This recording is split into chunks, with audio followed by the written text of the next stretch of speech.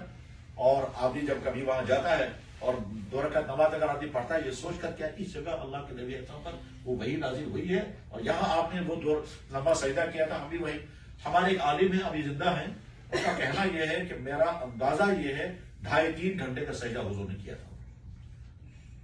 تو مدینہ شریف میں رہتے ہوئے جتنا زیادہ ہو سکے ہم درود پڑھیں گے اور اس کا بھی وہاں کے جو زیارتیں ہوں گی وہ زیارتیں انشاءاللہ کریں گے۔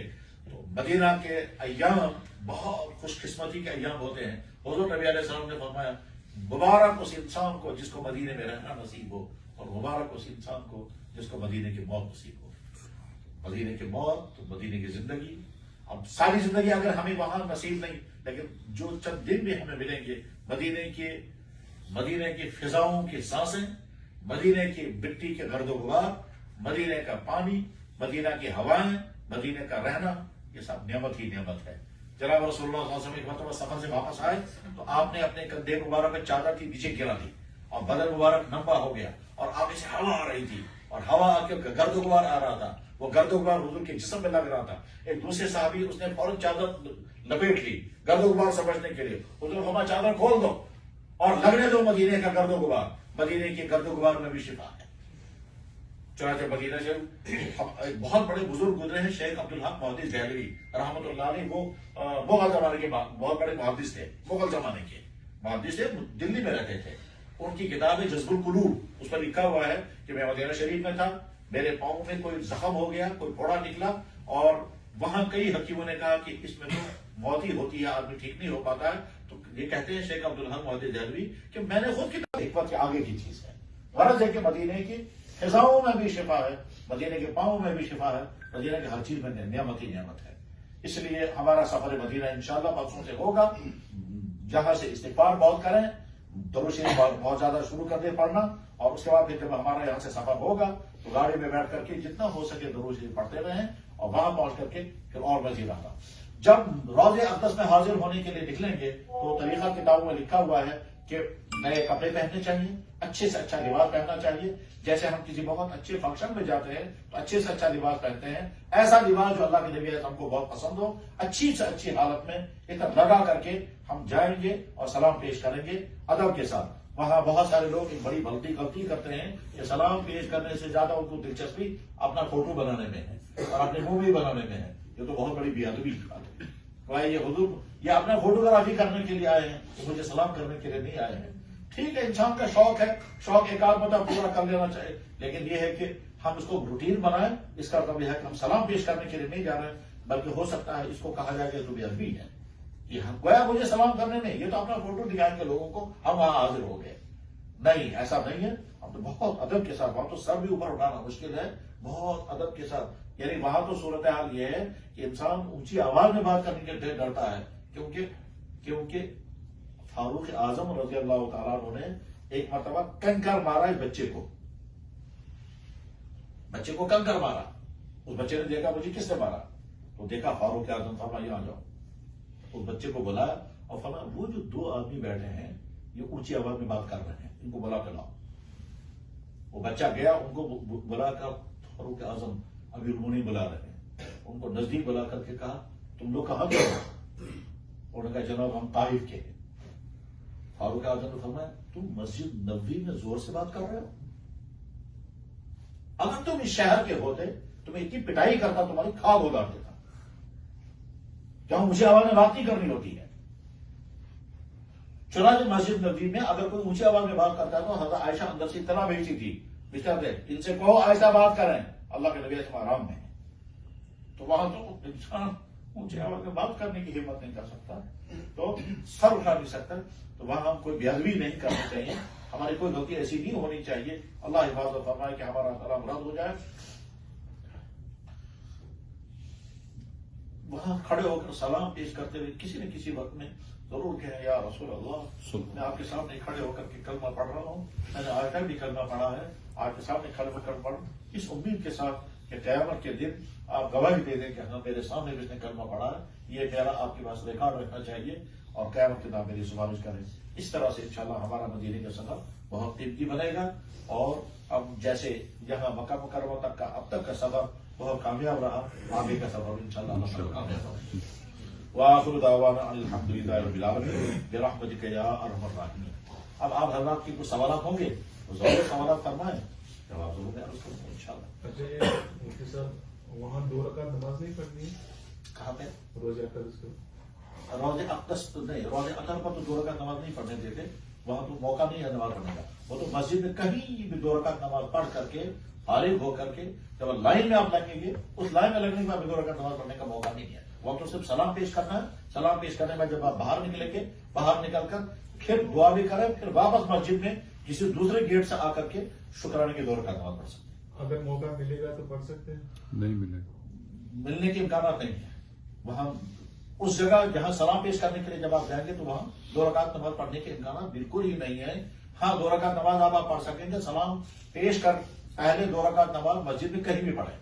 کہیں بھی پڑھنے کے بعد پھر جب لائن میں لگیں گے جہاں سے سلام پیش کرنے کے لوگوں کو بھیجا جاتا ہے، اس لائن میں لگنے کے بعد پھر آپ 2 رکعت نماز نہیں پڑھ سکیں گے. سلام پیش کرنے کے بعد جب باہر نکلیں گے، باہر نکل کر پھر واپس کسی دوسرے گیٹ سے مسجد کے اندر پہنچنا ہوگا، تب آپ 2 رکعت نماز پڑھ سکیں گے. یہ ساری صورتحال آپ کو وہیں سمجھ میں آ جائے گی. جناب آپ نے فرمایا تھا کہ کپڑے وہی لگانا جو رسول اللہ صلی اللہ علیہ وسلم کو پسند تھا. جی،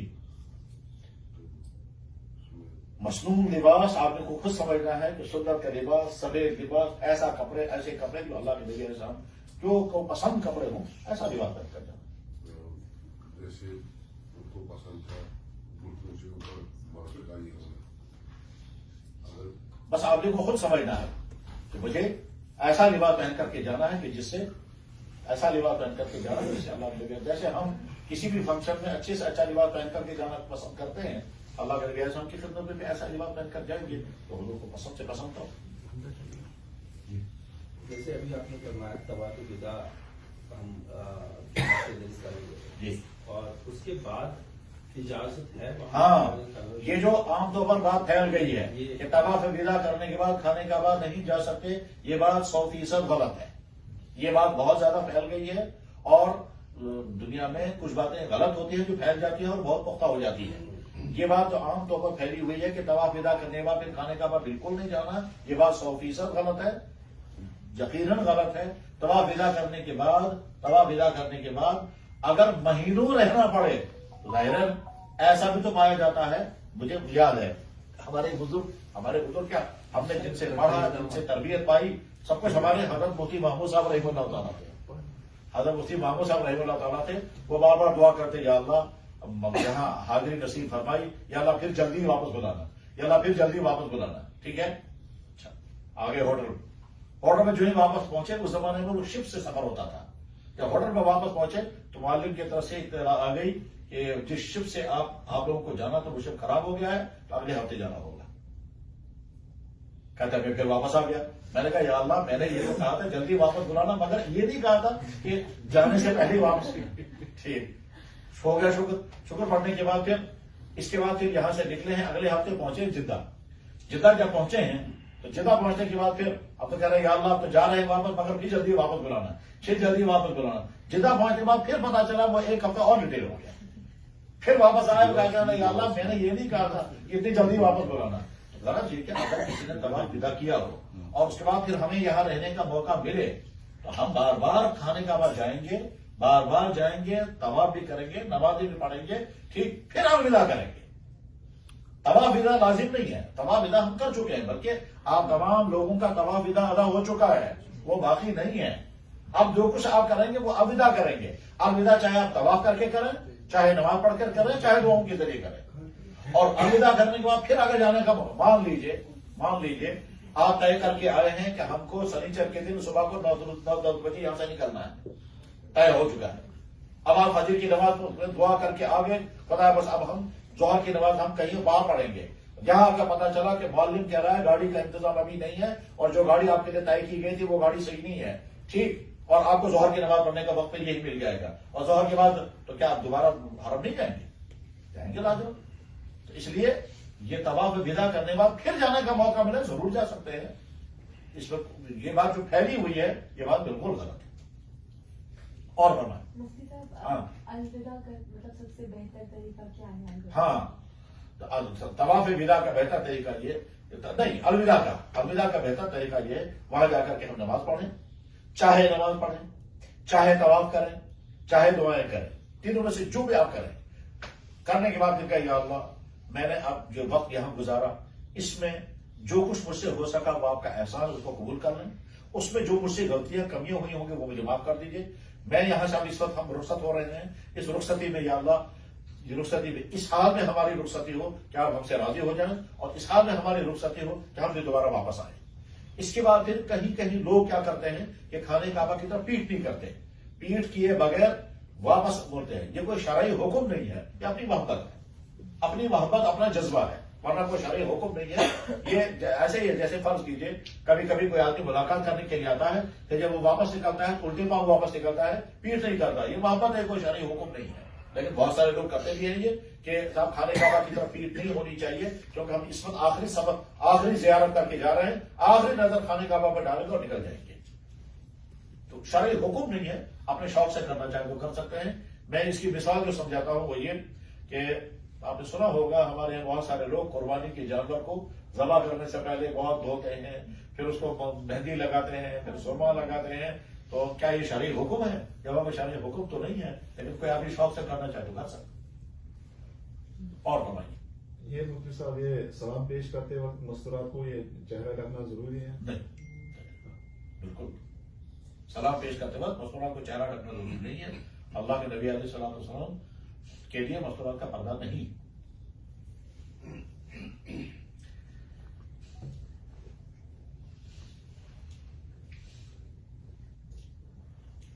کوئی اور سوال؟ جو حضرت پہلی بار جائیں گے تو ہوٹل انشاءاللہ جب پہنچے گے تو غسل. ہاں جب آپ کا جب ارادہ ہوگا کہ اب ہم سلام پیش کرنے کے لیے جائیں گے تو تازہ غسل کرنا چاہیے، نئے کپڑے پہننے چاہیے، فریش کپڑے پہننے چاہیے. نئے ضروری نہیں ہے، فریش کپڑے دھلے ہوئے ہونے چاہیے. اور اس کے بعد پھر درود شریف پڑھتے ہوئے نکلیں، اور نکلنے کے بعد پھر پہلے مسجد نبی میں کسی بھی جگہ جا کر کے 2 رکعت نماز پڑھیں. 2 رکعت نہیں، پہلے مسجد نبی میں جا کر کے 2 رکعت تحیۃ المسجد پڑھیں، پھر 2 رکعت شکرانے کی نماز پڑھیں، پھر 2 رکعت شکرانے نماز پڑھ کر کے پھر وہاں سے نکل لائن میں لگے. ہم نے بعض بزرگوں کا طریقہ یہ دیکھا کہ وہ مسجد میں جا کر کے پہلے 2 رکعت نماز تحیۃ المسجد پڑھتے ہیں، پھر 2 رکعت نماز اور پڑھتے ہیں، پھر درود شریف. ایک بزرگ کو میں نے دیکھا وہ 313 مرتبہ درود شریف پڑھ کر پھر لائن میں لگتے ہیں. ایک بزرگ کو میں نے دیکھا کہ وہ 1000 درود شریف پڑھتے پھر لائن میں لگتے ہیں. ایک بزرگ کو میں نے دیکھا وہ کہتے تھے میں تب تک نہیں لائن میں لگوں گا جب تک میں نے 11000 درود نہیں پڑھوں گا، پھر 11000 درود پڑھ کر پھر لائن میں لگتے تھے. تو اپنا جذبہ ہے، یہ لازمی نہیں ہے. حضرت ساتھی کا کیا حکم ہے؟ ہاں. اور اس کے بعد پھر بہت اچھی بات یاد دلائی کہ قرآن کریم میں اللہ تعالیٰ شاہ نے حکم دیا تھا کہ اے ایمان والو جب تم نبی سے ملاقات کرنے کے لیے آؤ تو پہلے صدقہ دو. اے ایمان والو جب تم نبی سے ملاقات کرنے کے لیے آؤ تو پہلے صدقہ دو. جو قرآن کریم کی آیت نازل ہوئی. اللہ کے نبی علیہ الصلوۃ والسلام نے حضرت علی رضی اللہ عنہ فرمایا علی کتنا صدقہ طے کر دے، ملاقات کرنے کے لیے تو صدقہ لازم ہو گیا، اور میرے پاس نہیں آ سکتے جب تک صدقہ نہیں کریں گے. تو حضرت علی رضی اللہ عنہ نے عرض کیا یا رسول اللہ اگر 1 دینار صدقہ لازم کریں گے تو بہت بھاری ہو جائے گا. حضور فرمایا آدھا دینار. حضرت علی کا یا رسول اللہ وہ بھی بہت زیادہ ہے، اتنا نہیں ادا کر سکیں گے. حضرت حضور نے فرمایا تم ہی بتاؤ. تو نے کہا یا رسول اللہ میرے ذہن میں آتا ہے کہ 1 درہم، چاندی کا 1 روپیہ. خیر اللہ کے نبی علیہ السلام نے فرمایا تم نے تو بہت کم بتایا. پھر حضرت علی رضی اللہ عنہ کہتے ہیں کہ میں نے اس پر عمل کیا، میں واپس نکلا، پہلے مزدوری کی، پھر پیسہ کمایا، پھر صدقہ کیا، پھر حضور سے ملاقات کرنے کے لیے آیا. اور تب تک دوسری آیت نازل ہو چکی تھی جس میں اللہ تعالیٰ شام نے فرمایا کہ ہم نے تم کو کہا تھا نبی سے ملاقات کرنے کے لیے جب آؤ گے تو صدقہ کرو. اب ہم اس حکم کو منسوخ کرتے ہیں، لیکن جب تم نبی کے ملاقات کرنے کے لیے جاؤ تو احتیاط سے جانا. اس لیے آداب میں سے ایک اہم ترین ادب یہ ہے کہ ضرور صدقہ کرنا چاہیے. ضرور صدقہ کرنا چاہیے. چنانچہ بے شمار لوگوں کا طریقہ یہ ہے کہ جب وہ جاتے ہیں سلام پیش کرنے کے لیے تو اسے پہلے بہت سارا صدقہ کرتے ہیں. ایک کو بھی دیتے ہیں, دوسرے کو بھی دیتے ہیں, تیسرے کو بھی دیتے ہیں. جو بھی راستے میں وہاں ان کو صفائی کرنے والے ملتے ہیں ان کو ضرور جتنا زیادہ ہو سکے صدقہ کرنا چاہیے. ہمارے بزرگوں میں سے گزرے حضرت مولانا زکریا صاحب نور اللہ برکاتہ, ان کے بارے میں جو کتاب میں لکھا ہے کہ وہ 10,000 ریال صدقہ کرتے تھے, پھر جاتے تھے سلام پیش کرنے کے لیے, اور وہ باہر جدھر پاؤں مبارک ہیں وہاں باہر بیٹھ جاتے تھے, وہی سلام پیش کرتے تھے. وہ کہتے تھے کہ اندر جانے کی ہمت میرے اندر نہیں ہے.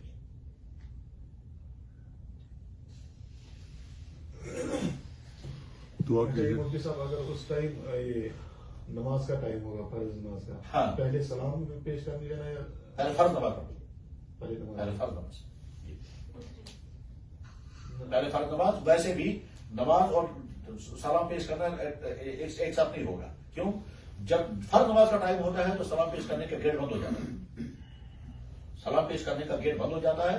جب نماز ہو جائے گی پھر گیٹ کھلے گا. پھر جب گیٹ کھلے گا پھر لوگ سارا سلام پیش کرنے کے لیے چلنے لگتے. نہیں, ہماری نماز اگر کوئی رہ گئی ہے, اگر ہم زور میں پہنچ گئے, جی, پہلے ہمیں نماز پڑھنی ہے کہ پہلے ہمیں نماز پڑھنی ہے, پہلے ہمیں نماز پڑھنی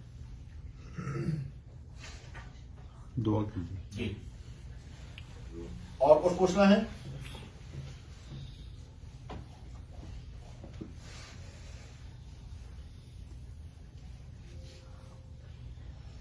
کرتے ہیں دعا سمجھ.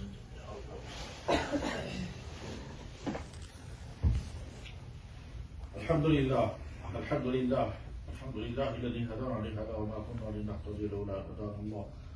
يا الله لك الحمد, يا الله لك المنة, يا الله لك الشكر, يا الله لك الإحسان, يا أكرم الأكرمين ويا رب الراحمين, لك المنة ولك الشكر ولك الإحسان يا أرحم الراحمين.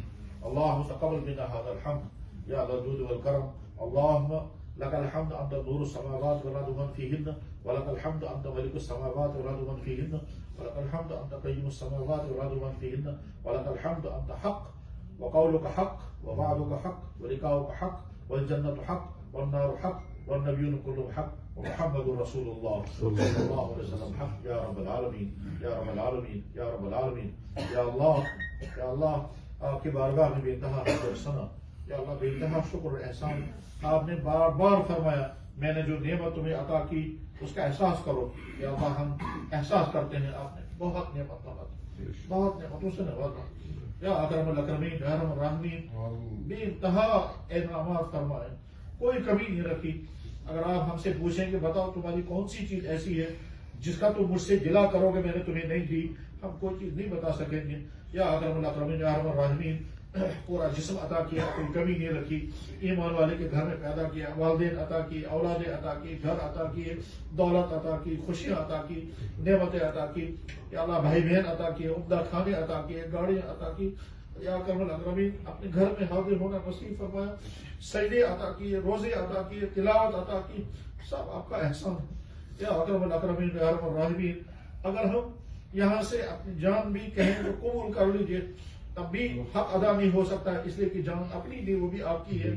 حق تو یہ ہے کہ حق ادا نہ ہوگا, بس ہمارا شکر قبول فرما. یا اللہ آپ نے فرمایا لئن شکرتم لازیدنکم, اگر تم شکر گزار رہو گے تو میں اور عطا کروں گا. یا اللہ ہم شکر گزار ہیں. یا اللہ ہماری نادانی ہے, ہم آپ کی دی ہوئی نعمت کے متعلق وہ احساس اپنے اندر پیدا نہیں کر پاتے جس احساس کے بعد ہمیں نعمت کی قدر آنی چاہیے. کاش ہمارا مزاج یہ بن جائے, کسی نعمت کے متعلق سوچیں اگر یہ نہ ہوتی پھر ہمارا کیا ہوتا. گھر نہ ہوتا تو سڑکوں پر ہوتے, اولاد نہ ہوتی تو بے اولاد رہتے, صحت نہ ہوتی بیمار ہوتے, دینداری نہ ہوتی تو نہ جانے کون سے ماحول کس گندے کام میں ہوتے. یا اگر میں اکرمین بے روزگار ہوتے تو نہ جانے کس کے سامنے ہاتھ پھیلانے میں مجبور ہوتے. یا اگر میں اکرمین جو نعمتیں آپ نے دی ہیں ان نعمتوں کے نہ ہونے پر جو مصیبت آ سکتی تھی. یا اگر جو کرم یا درفت العطا, یا اللہ یہی کعبے کے اندر یا اللہ 3 اندھے ایک ساتھ چل رہے تھے. یا اللہ خیال آتا ہے اگر ہم بھی اندھے ہوتے تو ہمارا کیا حال ہوتا. یا اکرم الاکرمین یا ارحم الراحمین, تو جو نعمتیں آپ نے عطا فرمائی ان تمام نعمتوں پر ہمارا شکر قبول فرمانے. ان نعمتوں میں تازہ اور بڑی نعمت اپنے گھر کی حاضری. یا اکرم الاکرمین یہاں مکہ مکرمہ میں سب سے بہترین ہوٹل میں قیام, بہترین کھانے, آرام دہ وقت, راتیں آرام سے گزری, کھانے پینے کے آرام دہ. یا اللہ سب سے ہائی فائی معیار کے سب کچھ آپ نے عطا کیے. یا اللہ پھر